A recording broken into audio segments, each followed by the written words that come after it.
chers auditeurs. Aujourd'hui, nous poursuivons notre nouvelle série, le balado Le vert et l'envers. Et nous avons le plaisir de recevoir M. Carole Montreuil, vice-président Est du Canada pour l'Association canadienne des carburants, ainsi que M. Normand Mousseau, qui est professeur titulaire de la Faculté des arts et sciences, département de physique de l'Université de Montréal. Alors, bonjour à vous deux. Bonjour.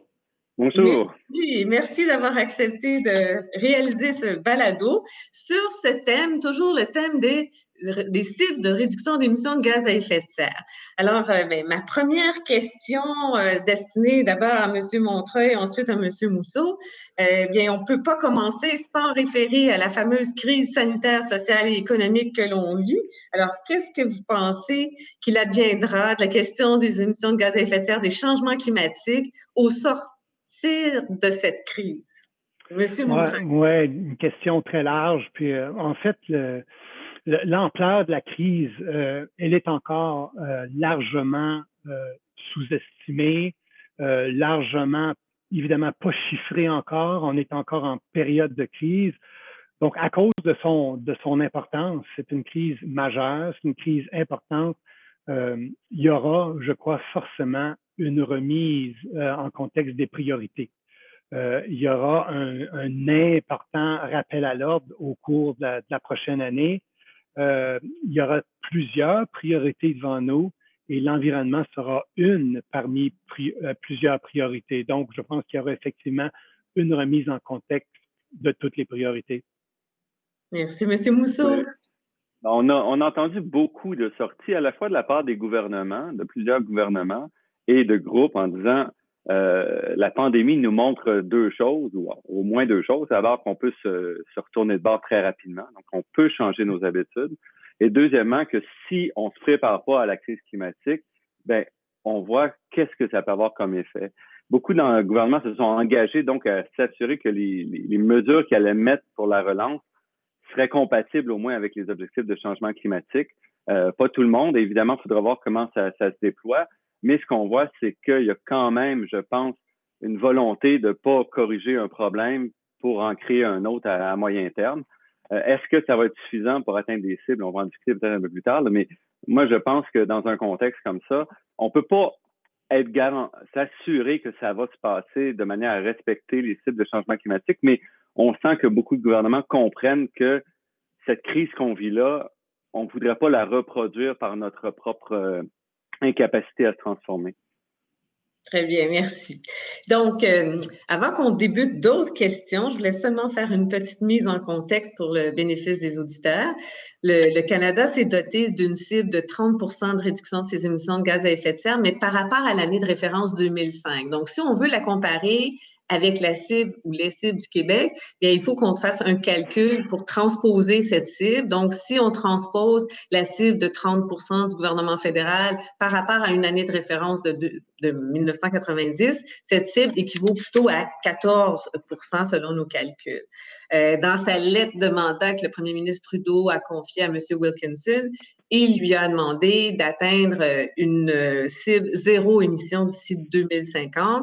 Le gouvernement fédéral a aussi laissé entendre qu'il était prêt à revoir sa cible à l'horizon 2030. Pour le Québec, comme vous le savez, la cible, elle est de 37,5 à l'horizon 2030. À l'horizon 2050, elle est toujours entre 80 et 95 Le ministre Charette avait évoqué lors de la conférence sur les partis, la conférence climatique COP25 à Madrid en décembre dernier, avait évoqué la possibilité de revoir la cible à l'horizon 2050 pour atteindre la carboneutralité. Quant à la cible 2030, il a été ferme et par la suite, ça s'est répété que le gouvernement du Québec n'avait pas l'intention de la revoir. Il y a peut-être une information aussi que je veux répéter. Selon le rapport de la firme Dunsky, publié en juin 2019, il faudrait investir en moyenne 1,7 milliard supplémentaires par an pour atteindre la cible de 2030 du Québec, seulement en solutions technologiques. Puis à compter de 2031 jusqu'en 2050, la facture annuelle passerait à 8,5 milliards par an. Et encore là, la technologie ne suffirait pas, nous prévient-on. Il faudrait aussi réduire la consommation à la source. Donc, peut-être pour le bénéfice des auditeurs, pouvez-vous expliquer pour vous quelles sont ces cibles? En quoi ça consiste, M. Mousseau, d'abord? Bon, juste une chose, la cible, c'est pour 2030 vraiment. Pour 2050, il n'y a rien dans les lois, que ce soit fédéral ou provincial. Donc, ce sont des objectifs, si on veut. C'est un peu différent en termes de structure. Donc, 37,5 de réduction, c'est immense. Il reste encore à peu près 30 de réduction. On a réduit d'à peu près 9 10 donc on a fait déjà un petit bout de chemin. Donc, c'est quand même beaucoup. Ça veut dire décarboniser tout le secteur des bâtiments, par exemple. Tout le secteur des bâtiments, c'est 10 des émissions au Québec. Donc, si c'était ça, ou on pourrait dire, on réduit des 2/3 les émissions du transport, du secteur des transports. C'est énorme, où on ferme toutes les alumineries, on ferme toute la grande industrie, puis ça nous amène à peu près à nos cibles. Donc, on voit que ce sont des cibles qui sont importantes. Par contre, il faut aussi comprendre que les évaluations qu'on fait des coûts sont basées normalement sur des évaluations relativement conservatrices, en fait, parce qu'on a vu depuis une dizaine d'années des transformations de technologies et des réductions de coûts pour les changements des technologies très, très importantes. Alors, il faut quand même prendre ces chiffres-là avec un grain de sel et pas croire que ça nous amène dans le mur. De même, quand on parle d'1 milliard, 2 milliards par année, c'est 1% du PIB du Québec, là. C'est un trentième ou un quarantième de ce qu'on met dans le secteur de la santé. Ce sont des sommes importantes, mais ce ne sont pas des sommes qui perturbent l'économie québécoise, si on parle au niveau québécois. Au niveau canadien, c'est plus compliqué parce qu'une bonne partie des émissions viennent de la production des émissions de gaz d'hydrocarbures fossiles. On parle de presque 30 des émissions. Donc là, c'est des bilans plus complexes à mettre en place. Monsieur Montreuil. Ben, en fait, je prends un pas de recul et je regarde d'où viennent ces cibles-là essentiellement. Et ces cibles-là, on le sait, viennent des engagements internationaux, même les cibles provinciales, les cibles nationales, essentiellement depuis, si on retourne en 95 à la COP 1, il y a eu plus que 25-26 COP depuis ce temps-là, vous le disiez, la COP 25 à Madrid. Et ce que je constate, et ce sont juste des faits, là, ça a été une succession d'échecs après échec après échec. À la COP 1 à Berlin en 95, à Kyoto en 97, je regarde ce qu'était la consommation de produits pétroliers à ces époques-là. On était à 70 millions de barils par jour. On vient de franchir le cap de 100 millions de barils par jour. COP après COP, sommet après un sommet, ces promesses-là se sont soldées malheureusement par des échecs. Donc, encore une fois, on s'enligne monumentalement encore pour 2050 ou 2030, selon les objectifs qu'on regarde après Paris 2015, encore une fois pour des échecs, simplement parce que nos politiciens s'engagent sur les scènes internationales avec des objectifs où les chemins pour atteindre les objectifs ne sont pas identifiés. On commence à l'envers en mettant des objectifs sans savoir quels sont les chemins qui peuvent nous amener là. Et après, on se désole, COP après COP, de voir que les objectifs ne sont pas atteints. Et malheureusement, cette fois-ci, par manque de lucidité, ça sera encore la même chose. Ouais. Et je suis tout à fait d'accord ici. Le problème, c'est pas les cibles. Le problème, c'est de mettre en place des programmes qui nous permettent d'avancer, des façons d'avancer. Et mettre des cibles, c'est facile. La vraie difficulté, puis là où on a échoué dramatiquement, c'est à transformer ça dans des actions qui nous amènent sur les bons chemins. Greenpeace a annoncé qu'ils réclamaient une augmentation de la cible de 65 à l'horizon 2030 pour le Québec. Qu'est-ce que vous en pensez, M. Montreuil?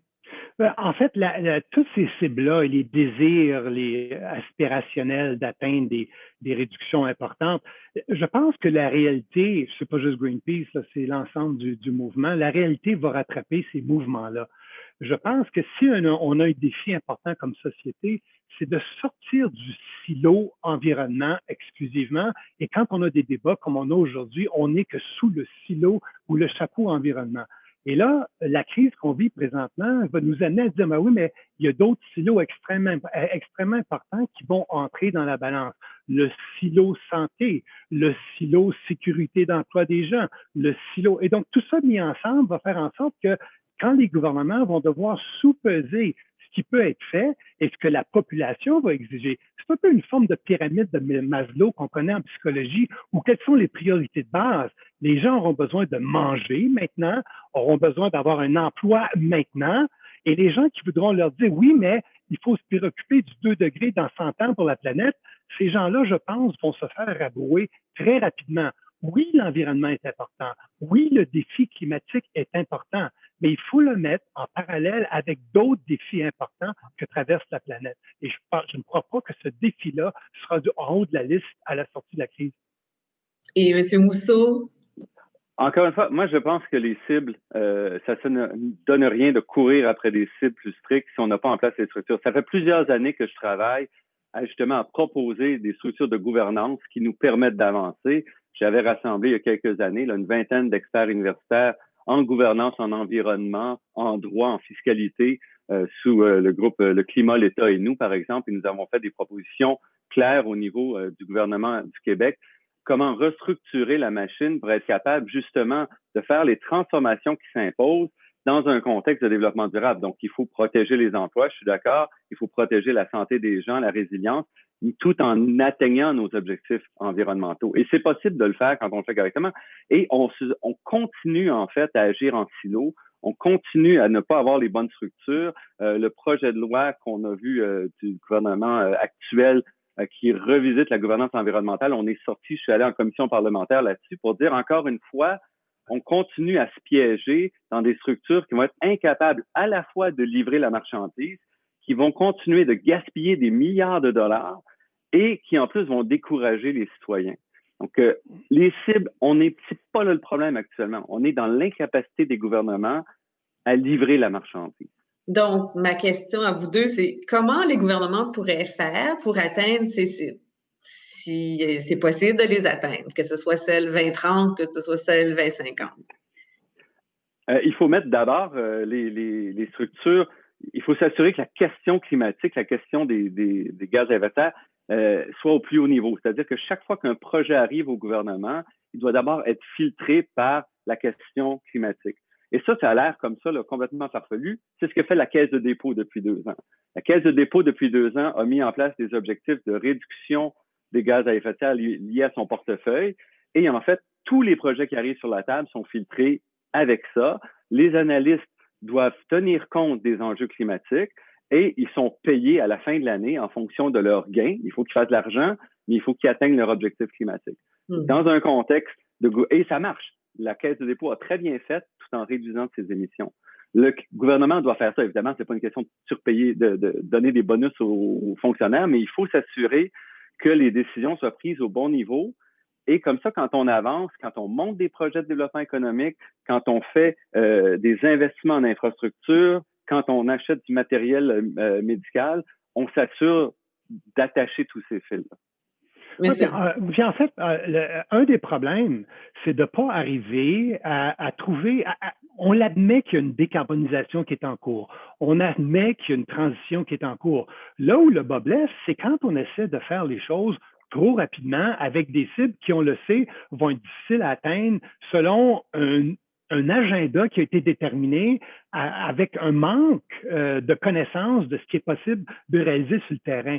Si on le fait de façon intelligente, si on le fait en sachant qu'il faut d'abord générer de la richesse pour pouvoir en dépenser également dans le domaine de l'environnement, je pense qu'on pourrait avoir une transition qui serait plus juste, plus équitable, plus raisonnée. Et quand on arrive de vouloir forcer à faire arriver des choses trop rapidement, je pense que c'est là qu'il y a des mauvaises décisions qui se prennent. Et ensuite, on a un commissaire de l'environnement qui arrive, qui fait une évaluation de l'utilisation des fonds ou des mesures, puis on se dit, ma foi, ça va tellement mal, c'est tellement mal géré, c'est tellement mal dépensé. Simplement, parfois, c'est qu'on n'a pas fait une adéquation entre le temps nécessaire pour faire les choses, en sachant que la méthode des petits pas, l'amélioration continue, pourrait nous amener loin si on le faisait de façon plus ordonnée. En fait, je suis pas du tout d'accord avec ça. Je suis pas du tout d'accord avec ça. La méthode des petits pas, c'est l'échec, on l'a vu. Ça fait 30 ans qu'on fait des petits pas que ça marche pas.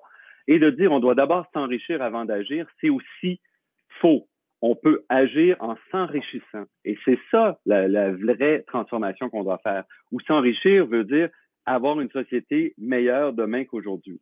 Donc, ouais, les petits pas, on le sait, c'est l'échec total. Le problème, c'est qu'on soit riche avant d'agir, ça ne peut pas fonctionner. Mais le contraire de ça, et c'est là que le bas blesse, et c'est là pourquoi je suis pas d'accord avec ce que M. Mousseau dit, c'est que le problème, c'est que si on dépense l'argent à la mauvaise place, cet argent-là, ce dollar-là, qui est dépensé au mauvais endroit, c'est une perte de richesse, c'est une perte d'investissement pour tout le monde. Et c'est ce qui se passe, c'est ce qu'on a vu dans les dernières années. On dit, ben là, on fait des initiatives trop coûteuses ou coût la tonne de réduction. On se dit qu'on aurait pu faire mieux ailleurs ou simplement de se garder de dépenser cet argent-là. Et là, quand viendra le temps de rendre des comptes, et quand est venu le temps de rendre des comptes, les gens ont dit, ma foi, on en a dépensé de l'argent. Mais dans ce désir-là de vouloir faire des choses importantes, à grands pas, souvent, c'est qu'on gaspille cet argent-là parce que la science n'est simplement pas au rendez-vous pour nous donner les gains.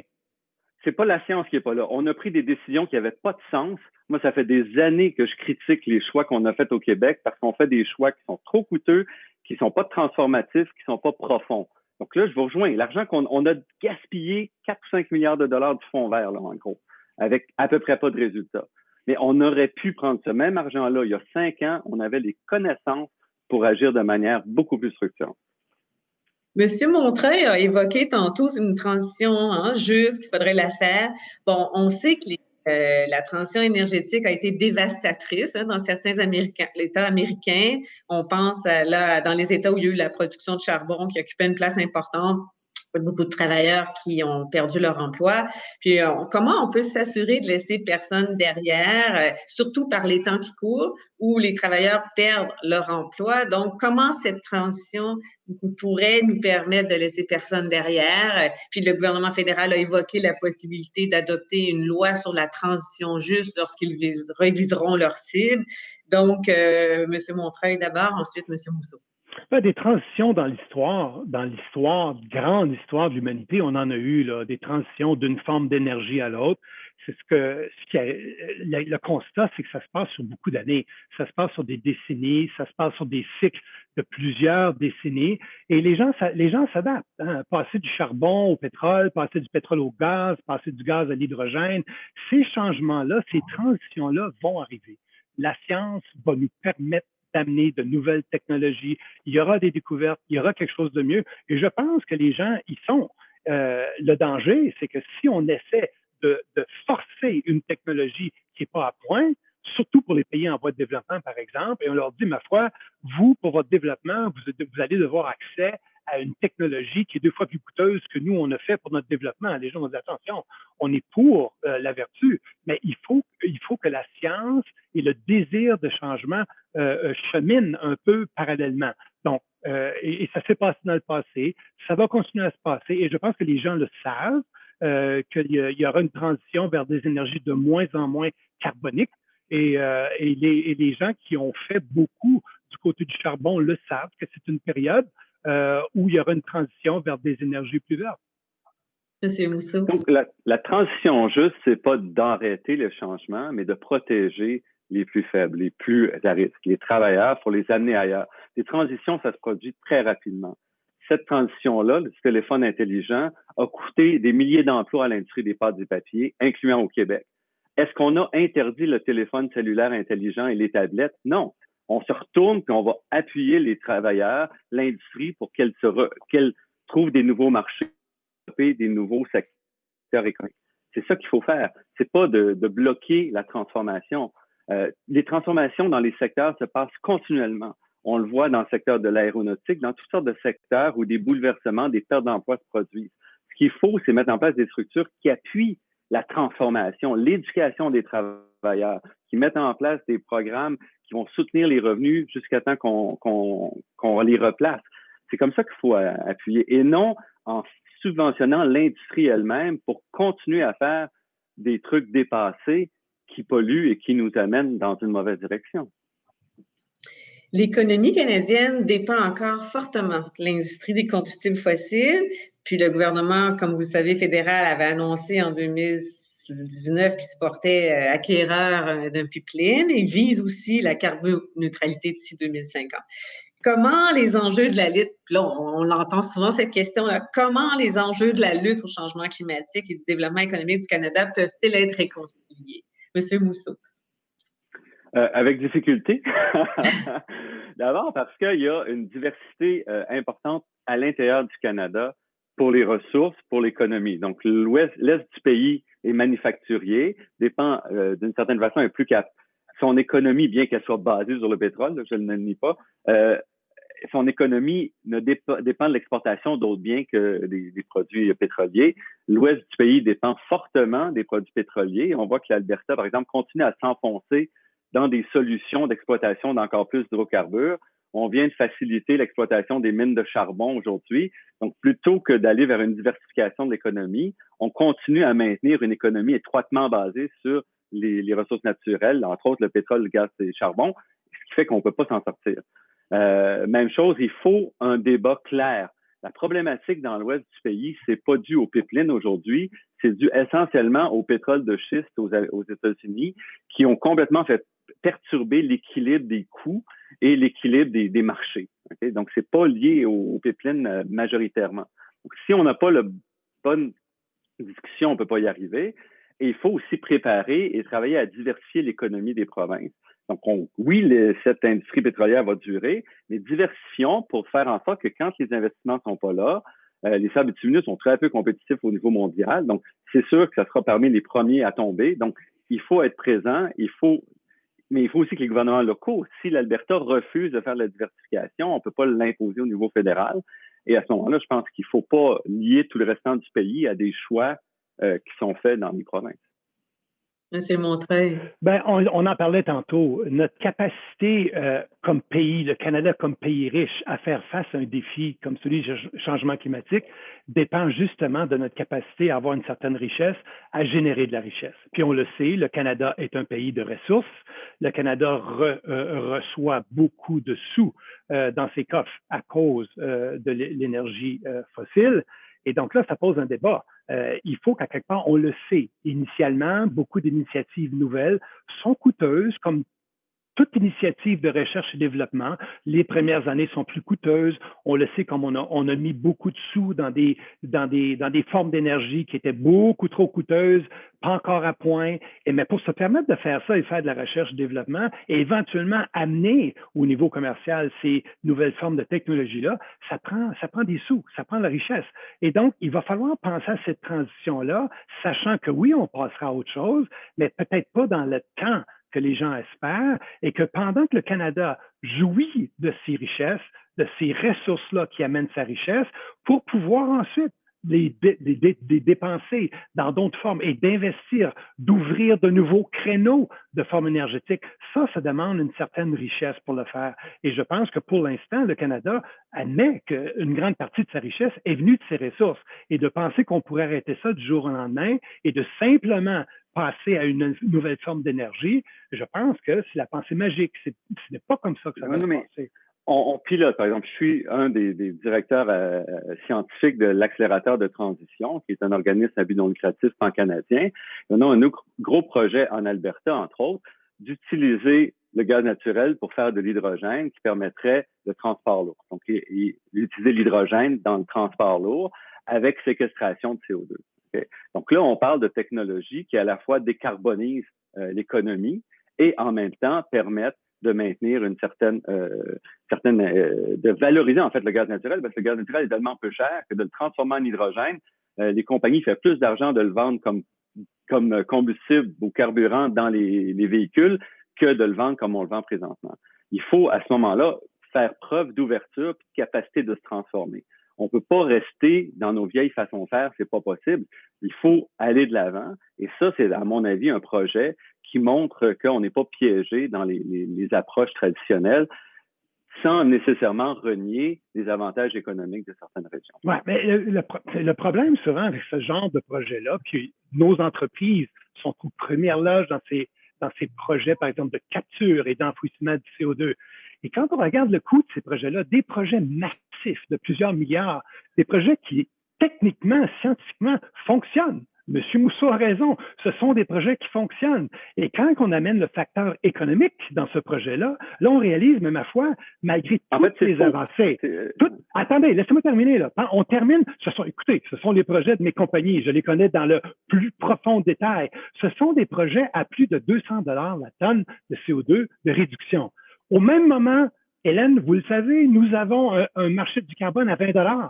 Donc, mettez-vous dans la peau là, de purement, si ce qui est important, ce sont la réduction du CO2 au niveau de la planète pour améliorer la situation. Donc, qu'est-ce qu'on fait? Le même milliard de dollars pourrait, sur le marché du carbone, à 20 $ la tonne, amener tant de réduction versus un projet qui en amènerait beaucoup moins ou 10 fois plus cher. Donc, à la fin, il y aura une composante économique qui fait que, sinon, l'utilisation de l'hydrogène est connue depuis des dizaines d'années, on le sait. Le problème, c'est que comment économiquement rendre ça équitable et économiquement viable par rapport aux formes d'énergie actuelles, et c'est là le débat.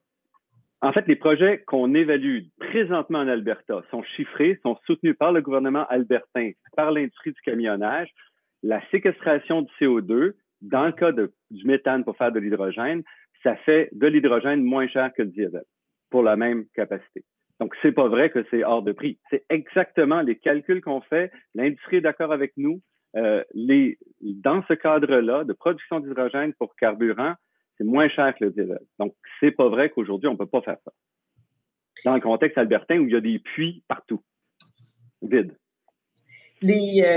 On parlait au début de dépenses publiques, puis là, j'aimerais peut-être vous entendre tous les deux sur l'équilibre qu'on doit atteindre en termes de dépenses publiques relatives à la réduction des émissions de gaz à effet de serre. Est-ce que, puis à l'adaptation aussi. Monsieur Montreuil, est-ce que vous voudriez intervenir en premier? Ben, on en parlait tantôt, on le disait, le commissaire en environnement était très sévère dans ses critiques par rapport à l'utilisation des fonds du Fonds vert, par exemple.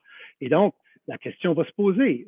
On le sait depuis plusieurs années, on a mis des sous dans beaucoup d'initiatives qui n'ont pas donné les résultats escomptés. Et si on les analysait en termes de coûts par tonne réduit, on se disait, ma foi, mais qu'est-ce qu'on a fait avec ces sommes-là? Ça n'a aucun sens.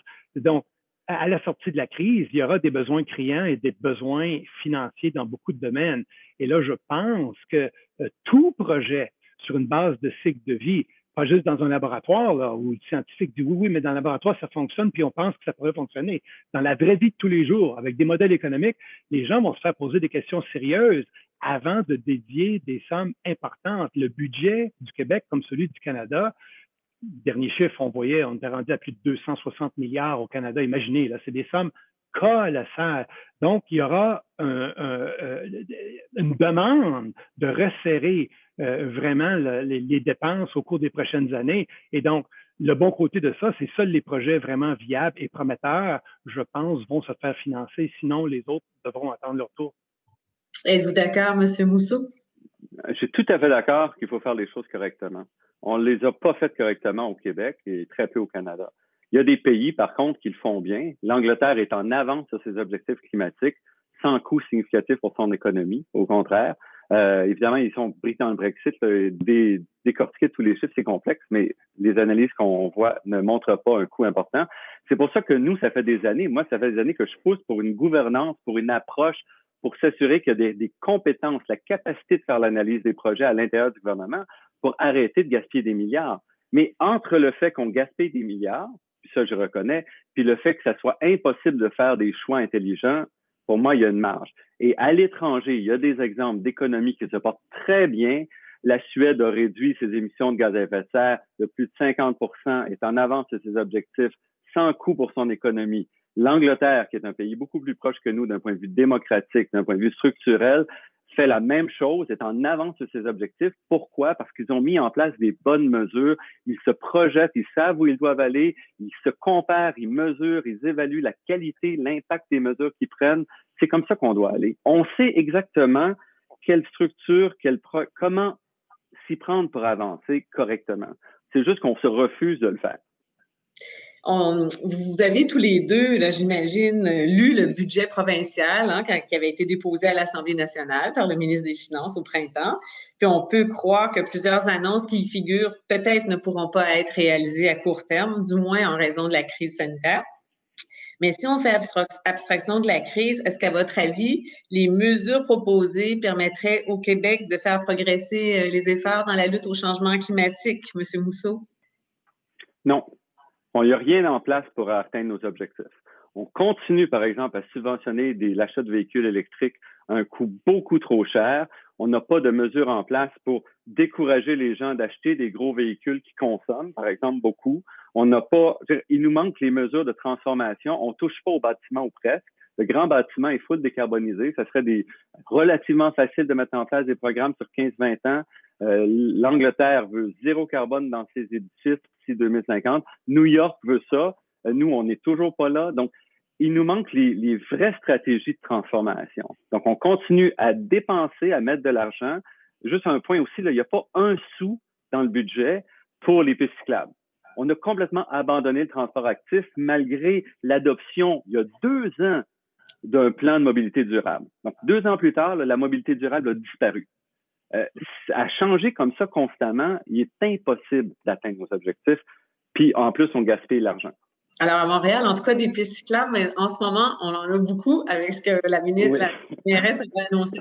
Monsieur Montreuil, à ce sujet, le budget provincial. Oui, largement d'accord avec ce que Normand mentionne. En fait, on l'a vu. Là. Ça a été, et puis on pourrait dire, quand on compare, on se console. Parce que quand on regarde les provinces avoisinantes, on n'a qu'à jeter un coup d'œil chez notre voisin ontarien ou un peu partout à travers le Canada. Il n'y a pas juste au Québec qu'on fait des plans puis qu'on ne rencontre pas les objectifs ou on ramasse beaucoup de sous dans des fonds verts et puis on n'arrive pas à dépenser intelligemment cet argent-là, ou encore une fois qu'on a des commissaires en environnement à travers le pays qui posent des regards très critiques sur la façon d'utiliser ces fonds-là. Donc, à quelque part, c'est un peu systémique. Et donc, je pense que c'est un peu la réalité qui rattrape tous ces gens-là, comme on dit dans la publicité, là, si ça existait, on l'aurait. Et malheureusement, on a voulu mettre en place, parce que politiquement, ça paraît bien. On veut c'est celui qui va avoir l'objectif le plus vert, celui qui va sortir devant le plus de caméras en sortie d'un COP à Paris pour dire, nous, c'est moi qui ai des objectifs les plus importants. Et là, on arrive à la réalité, la dure réalité de l'économie, la dure réalité de la science pour dire, OK, parce que je pense pas qu'il y a aucune de ces personnes-là qui sont mal intentionnées, là. Ces gens-là voudraient pouvoir prendre le milliard par année qu'on amasse dans le fonds vert et d'en faire des réductions là, à 20 $ la tonne, comme le fonds vert, comme le marché du carbone nous le permet présentement. La réalité, c'est qu'il y en a très peu de ces projets-là qui sont disponibles. Et donc là, comme on le disait, ramasser des sous dans un fonds vert, c'est très facile.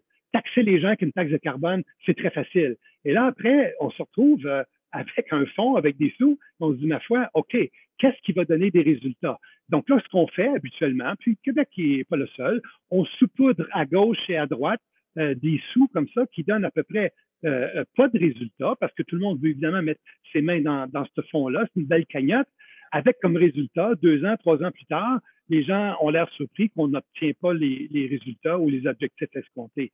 Et donc, c'est le constat depuis 10 ans, dans les dernières années, les derniers plans d'action climatique à travers le Canada. Et pour l'instant, il n'y a rien qui nous montre que ça va changer. Avec la reprise économique que l'on tente de démarrer en ce moment, comment voyez-vous, puis je m'adresse d'abord à M. Montreuil, comment croyez-vous que cette reprise-là doit s'inscrire dans ce contexte aussi de lutte au changement climatique?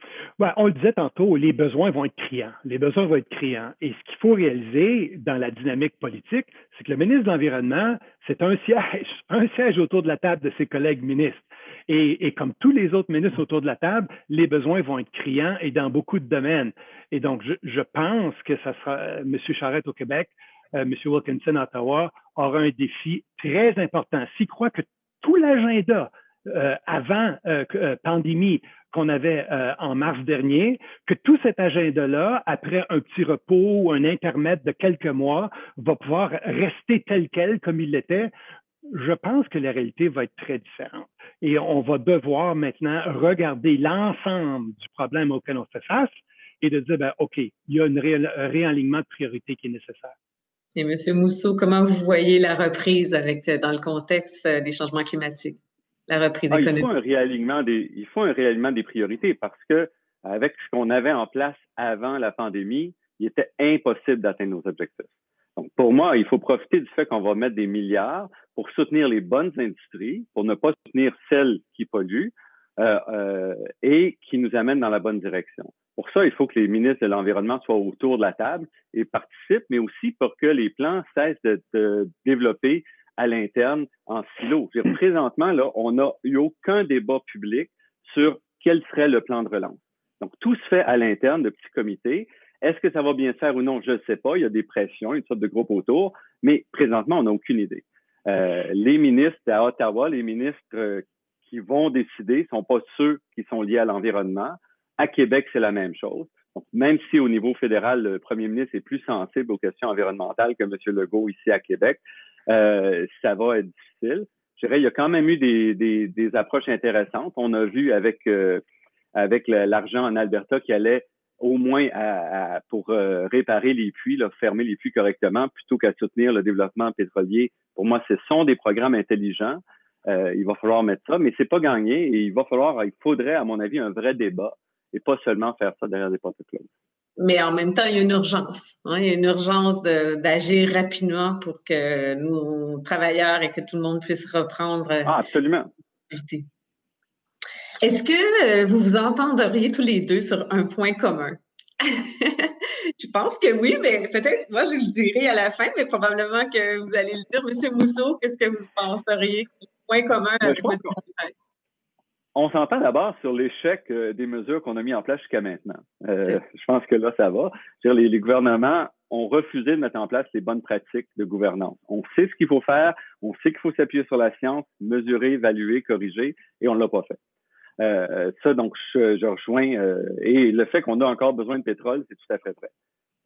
Ça, c'est clair. Mais on n'est pas condamné à la situation actuelle.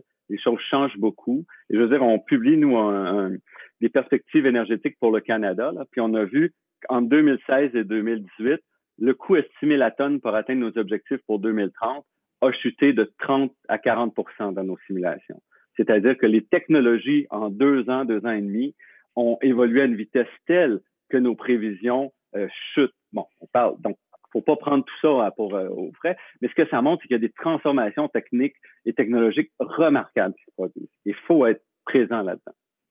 Et M. Montreuil, qu'est-ce que vous pensez d'accord. Je pense qu'on est d'accord sur, d'abord, si on commence à un haut niveau, on est d'accord sur l'importance de l'enjeu. Je pense qu'il n'y a personne qui... C'était populaire à une certaine époque là, de mettre en opposition les groupes verts et l'industrie pétrolière. On n'est plus dans ce terrain-là. Tout le monde est d'accord sur l'importance de l'enjeu. Là où il y a un désaccord, c'est le temps nécessaire pour atteindre cet objectif-là. Nous, on croit que ça va se passer sur une beaucoup plus longue échelle que certains prétendent. Et arrive finalement, je pense, la question de la priorité, de bien dépenser les sous. Il y a des gens qui vont poser des questions difficiles. Là. Les gens qui vont dire là, 10 000 pour une auto électrique ou 10 000 pour un respirateur artificiel? 300 millions pour des éoliennes ou 300 millions pour des centres de personnes âgées? Ce débat-là n'était pas dans l'opinion publique dans les dernières années parce que, évidemment, on flottait sur cette richesse-là relative depuis des dizaines d'années et les gens veulent tout et veulent tout de suite. Mais là, il y aura des choix importants et les gens vont devoir faire face à ces choix-là pour dire que les ressources sont limitées pour faire face à ces défis-là. Et je pense que ça va amener des discussions intéressantes, comme le disait M. Moussa. Et aussi, je pense que vous avez dit tous les deux, la cible, c'est une chose, mais on fixe la cible, puis ensuite, on essaie de faire on essaie de déterminer comment faire pour y arriver, pour l'atteindre, alors qu'on pourrait peut-être commencer par l'inverse. Je pense que les deux, il me semble que vous étiez d'accord là-dessus. Non, mais je dis pas qu'il faut pas de cible, mais ça donne rien de renforcer les cibles si on rate celles qu'on a déjà. Une cible, ça nous permet de s'orienter. Mais on rate la cible de 37,5, mettre une cible de 45, ça ne change rien. Là. Effectivement. Écoutez, tous les deux, ce fut très agréable. C'est un débat animé. Merci beaucoup, tous les deux. Merci d'avoir accepté de vous prêter à ce balado du Vert et l'envers. Merci à tous, chers auditeurs, et puis au plaisir de vous retrouver pour un autre épisode. Bonne journée à vous deux. Merci Hélène. Merci Normand. Au revoir. Au revoir.